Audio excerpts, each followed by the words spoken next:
despite never having been sick before. I was rushed to the hospital in an ambulance and found myself tethered to an 4-drip in bed. My husband and my meal looked down on me with scorn, though we were supposed to be a family living under the same roof. What a useless wife. I couldn't believe my eyes when I saw the divorce papers laid before me. My name is Lydia, and I'm 52 years old. I lost my parents in an accident when I was a child and was raised by my grandmother. I was fortunate enough to attend vocational school and landed my dream job as a preschool teacher, something I had aspired to since childhood. Though I had led a fulfilling life, having passed the age of 30 without even the hint of a romantic relationship, my impatient grandmother introduced me to Jameson, my now husband. As a naive person who had never been in a relationship before, I was captivated by the gap between his gentlemanly appearance and his slightly pushy inner life. While we were gradually getting to know each other, my grandmother's health suddenly took a turn for the worse, and we rushed to register our marriage and hold a ceremony. Seeing me in my bridal gown, my grandmother passed away peacefully, leaving me with a modest inheritance. Subsequently, because it would look as if I lacked providing ability, according to my husband, I became a housewife by his wish, and soon after, we used the inheritance as a down payment for a house in a suburban upscale neighborhood. A well-paying job for my husband, and a beautiful new home. I had longed for a home and had no doubt that I could finally be happy with my family. However, a sad reality soon pressed upon us. Unfortunately, we were unable to have children. By the time we realized the existence of infertility treatments, it was beyond the ideal age for childbirth, and we decided to give up on having children, settling into a relatively happy life just the two of us. But there was someone who wouldn't accept this: my mill. Our relationship was never great to begin with, but the decision to give up on children only intensified her cold treatment towards me every time we visited home. "You can't even have kids, so at least work hard when you come visit. Excuse me." As I was puzzled by her unreasonable demands, she sneered and said, "The wife is supposed to take care of all the household chores. Isn't that nice? Come on, let's rest in the living room." Following my mill, the relatives quickly left the kitchen. They would say things like "thank you," "take care," or "let us know if you need anything," but not a single one offered to help. Of course, they wouldn't. My mother-in-law, who has a strong temper, has a lot to say, and above all, no one likes to work in the kitchen, which is cold in winter and hot in summer. Perhaps due to its rural setting, my husband's family home had a strong tendency toward male superiority. While the men, led by my Phil, drank and made merry, the women were busy with preparations, a division of labor I could understand. But I never expected all these tasks to be dumped on me because we couldn't have children. I can't drink alcohol, and dealing with drunks seemed more trouble than it was worth, so maybe it was easier to just do the kitchen work by myself. Still, I sighed deeply alone in the kitchen. When I appeared in the living room to serve food, although the relatives praised me for taking the initiative to work, the words coming out of my mother-in-law's mouth were a shock to me. When I left, she would say things like, "She's a wife who can do nothing but housework," or "She's not very attentive, so I have to tell her what to do." Whether my husband, Jameson, knew of his mother's words or not, he just happily continued drinking. I wish he would stand up for me a bit. When I whispered to Jameson about his mother's attitude while he was on his way to the bathroom, he replied, "It's normal for a wife to work at her husband's home, and for a husband not to praise his wife too much. You're overthinking it, and wouldn't take me seriously." Yet, if I don't visit my in-laws and show my face, it's not just my Mel who gets upset. Jameson's mood sours as well. After constantly hustling, I often found that only leftovers were available for my meals. Despite the challenging environment at my in-laws, there was one highlight for me: the presence of my niece, Bella. Lacking peers among the relatives, she would escape the men's rowdy gatherings to join me in the kitchen. "Auntie, I don't understand part of my homework. Can you help me?" "Of course, come here." I had tutored during my community college days, so helping Bella with her studies or playing card games while snacking at the kitchen's small dining table was enjoyable. Mimel doted on Bella, her only granddaughter. Though all relatives adored her charm and intelligence, she felt pressured by their high expectations. They're pushing me to aim for Harvard or pursue a political career, and I'm only in elementary school. It's overwhelming. You're right. Your life is your own, after all. As I nodded in agreement, she smiled in relief. I dream of a career helping others, but let's keep that between us. My grandparents can be quite nosy. Saying that, she puts up her little index finger and winks. Such a thought is genuinely endearing. I can't help but imagine what it would be like if we had children. My Mel seemed not to appreciate my close bond with Bella, but she refrained from commenting, likely fearing her granddaughter's disapproval. Bella and I shared a special connection. I managed to get through the hardships of visiting my in-laws because of her. As time passed and Bella grew, she began to assist with the household chores dumped on me at my in-laws. Eventually, her mother also started lending a hand during visits, easing my burden. On a cold day, amidst my morning routine, the phone rang insistently. "What now, so early in the morning?" grumbled Jameson as he answered. Perhaps it was an urgent work call. What? His loud exclamation caught me off guard. "What's wrong?" "It's Dad." "What about him?" Shockingly, my Phil had passed away from a heart attack after going to the cold kitchen for water at night. He was found lifeless by my mill in the morning. He had seemed so healthy just a month ago. Jameson and I rushed to the in-laws, enveloped by a somber atmosphere throughout the wake. Busy catering to the mourners, I noticed Jameson and his mother deep in conversation. I was curious, but there was no time to ask. I thought it'd be best to ask later, and decided to ignore it for now. After the funeral, as we relaxed at home, "There's something I need to discuss, is that okay?" Jameson broached a subject. What's going on?" Noticing my husband's unusual demeanor, I instinctively straightened up. "There's something I need to discuss. I decided we should live with Mom." "What?" I nearly choked on my surprise. "But that's so sudden." "It can't be helped. I'm the eldest son. It's my duty to take care of our aging parent. Plus, it's what Mom wants. Living with that mill is no joke." "When did you decide this?" "I wasn't informed at all." "Why do I need your permission? I bought this house, and we're talking about my own mother. Besides, you're living off my earnings, and you dare to complain." I was speechless. This is what they mean by it. To think he'd enforce such an outdated mindset. I'd been doing my best with the household chores. "It was your wish for me to be a housewife. Don't talk to me as if you're on the same level when you haven't turned a penny." I involuntarily shrank from his loud shout. Jameson sighed deeply, glaring at me. "Who pays for your cell phone? Who bought you that funeral outfit? I even cover your makeup expenses. Listen, living together is final.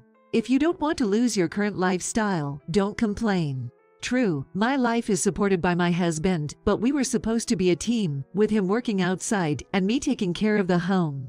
Without my own family or savings, and jobs not easy to come by, the thought of separating from my husband was terrifying." "Okay, I understand." I had no choice but to accept living with a mill. Since she arrived, it's been hell. Beyond the relative scrutiny, she bullies me more than ever. Criticizing every action from meals, cleaning, to laundry, from dawn till dusk. She claims the sofa in front of the TV, idle spending her days. Occasionally, she goes out to splurge on shopping with her pension and money from selling her house. "I'm back. Went to the station today and got you your favorite cakes from Springlight Hall." Upon returning, my Mel ignores me and starts talking to Jameson. "Oh, they look delicious." "Huh. Only 2. "Of course. 1 for you and 1 for me."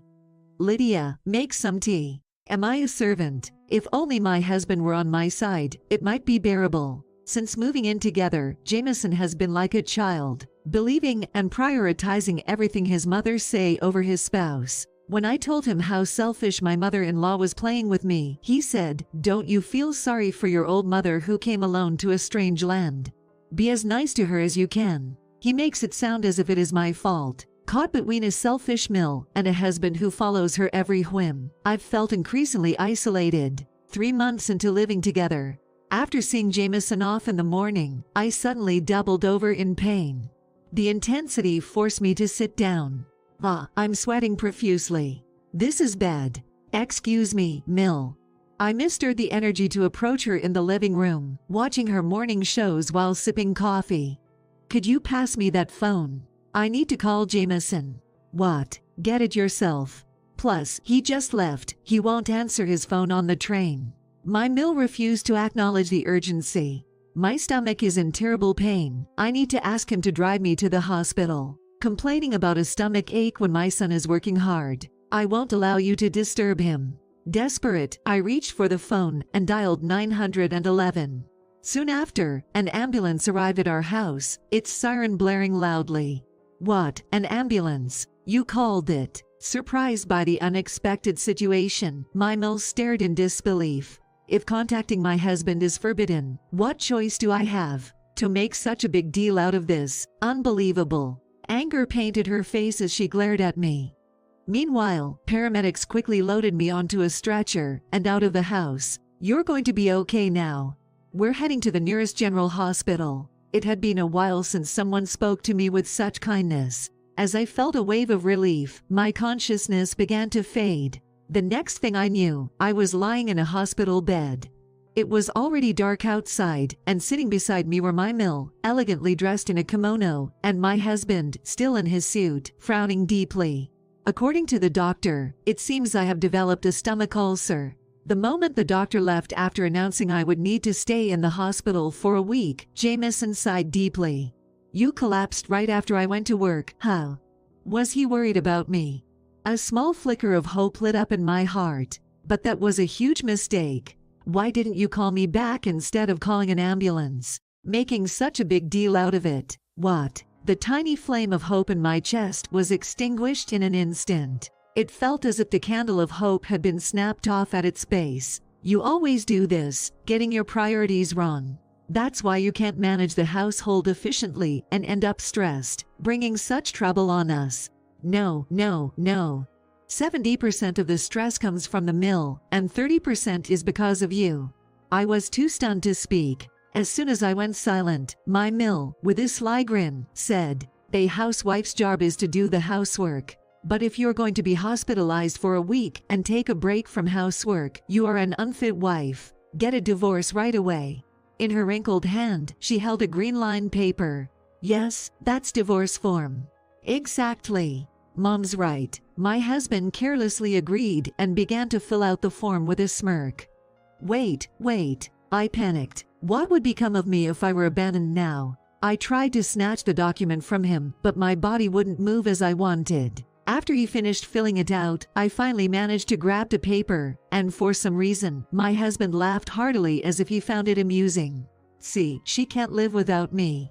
My mill, looking at me clutching the crumpled divorce form, laughed along with my husband, getting all panicked. How pathetic. In front of my dazed self, my husband placed my favorite purse and an envelope. "Brought some essentials for your hospital stay. We're both busy, so get anything else you need on your own. This should be enough." Inside the envelope was money that seemed to be for my hospital expenses. "No, thank you." "You used our savings, huh?" "What? As if I'd waste it like that." "What?" Hope extinguished once again. "I canceled your insurance. You've been enrolled for a long time, so the cancellation refund was quite a bit. Don't worry about using what's in the envelope.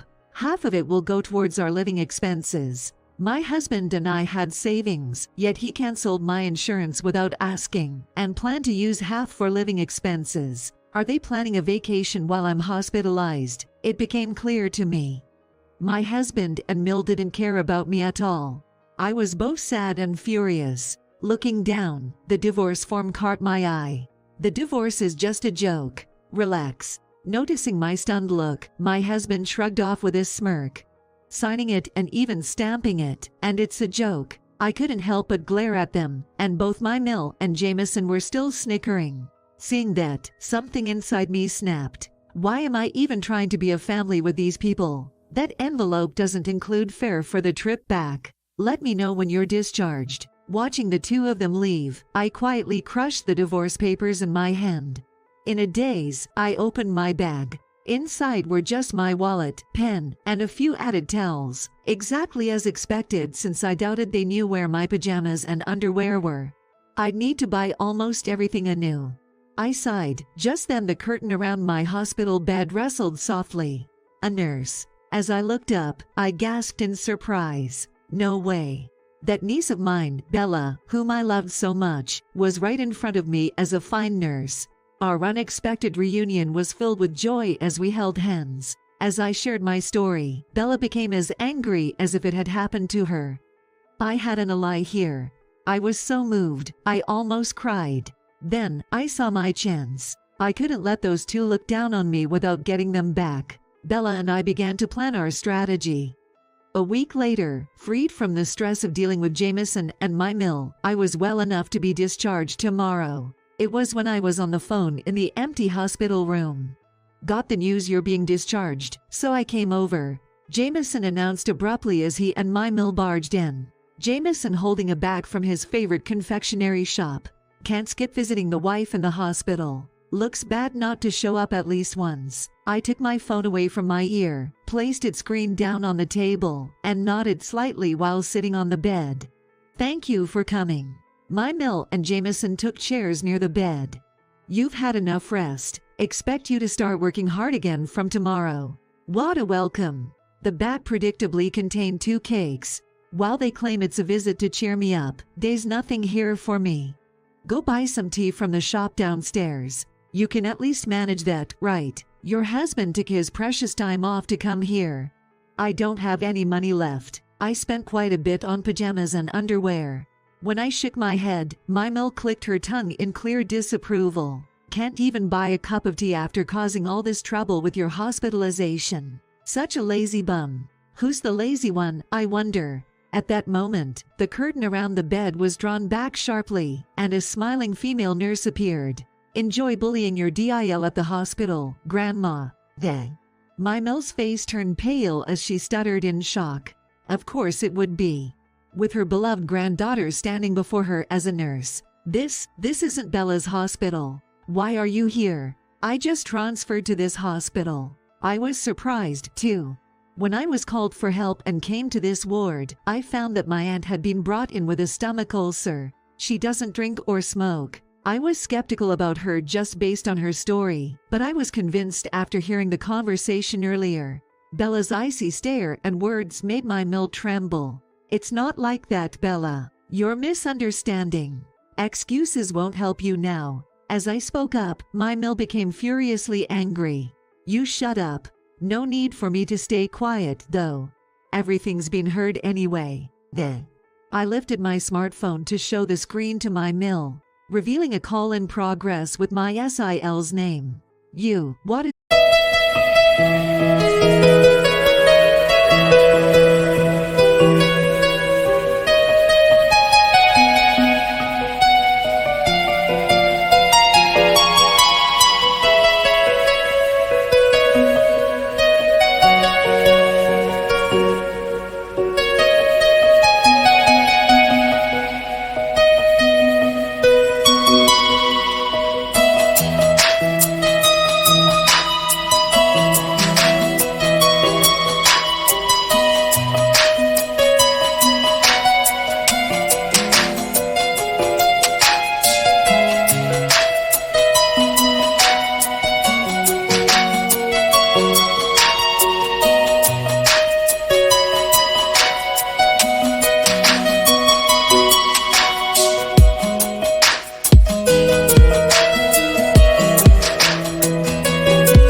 Sneaky move.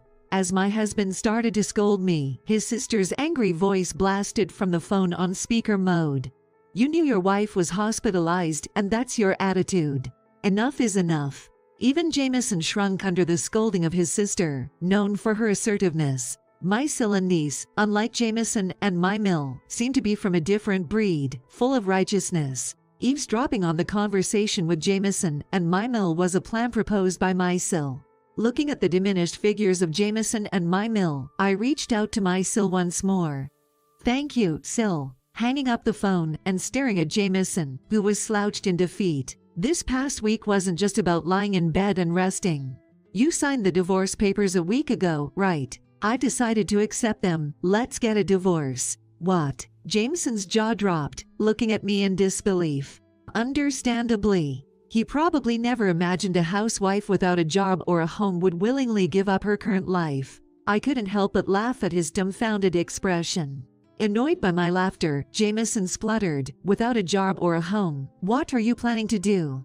Calmly, I responded, "I'll work at this hospital." Bella's supervisor, who happens to live nearby, got everything arranged smoothly after I explained my situation. I never expected to benefit from neighborhood connections like this.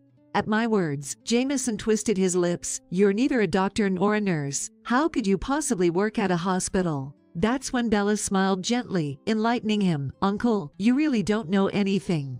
In a general hospital, there are various jobs besides doctors and nurses, and many people work in them." What? Ignoring Jameson's stupefied look, Bella winked at me. A signal we had shared back when I taught her studies or played card games at my in-laws. I'd been offered a job as a nursery attendant in a hospital-based nursery for sick children. They have dorms and a place to live, no problem, I declared confidently. My Mill, wordless, put her hand on Jameson's shoulder and glared at me, thrusting her wrinkled hand forward. "Don't joke with me. If you're not going to be a wife, then return the hospital fees in full." "No, I'll be keeping that. And by the way, I'll be sending you a bill for the divorce settlement later, okay?" "What? Are you familiar with the division of assets? During a divorce, I can claim half of the assets we accumulated together." What are you talking about?" My Mill trembles with fear. Jameson's face a picture of shock, but I simply smiled warmly at him. "Besides, since you and your mother were the cause of my hospitalization due to the stress you caused, I would like to charge you alimony as well. I also have witnesses here." Bella's icy gaze was enough to make my Mill shake. Unable to withstand the situation they never anticipated, my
Mel and Jameson fled the room. Left behind were 2 pieces of cakes. "Bella, you like sweets, right? It'd be a shame to throw these away. Let's eat them." Offering the bag to her, she nodded with the same bright smile she had as a child. The next day, I was discharged and submitted the divorce papers. Later, under the condition of not pursuing the compensation claim, I received a sizable amount from the division of assets. I found out that, perhaps it was spread by Bella's supervisor, Jameson and my mill were rumored in the neighborhood as the villains who sent their wife to the hospital. As I adjusted to my new life, Bella, living in the same dormitory, would share updates about those two. Apparently, they lived together for a while, but my elderly former mill couldn't keep up with her son's demands, leading to constant arguments. Attempting to move in with her daughter, my mill was promptly refused, as she had always disliked her own mother. This became well known among relatives, leading to their estrangement. The biannual family gatherings naturally fizzled out. As for me, I was finding fulfillment in my new job, struggling but enjoying every moment. The affection from the children, reaching out with their tiny hands, was incredibly precious to me. Bella and I, as colleagues and friends, would sometimes go out for tea together. Though I had no family, I had a dear friend like a daughter, and children who were like grandchildren to me. I am content with this. During nap time in the child care room, I gently patted a little girl's back, listening to her peaceful breathing.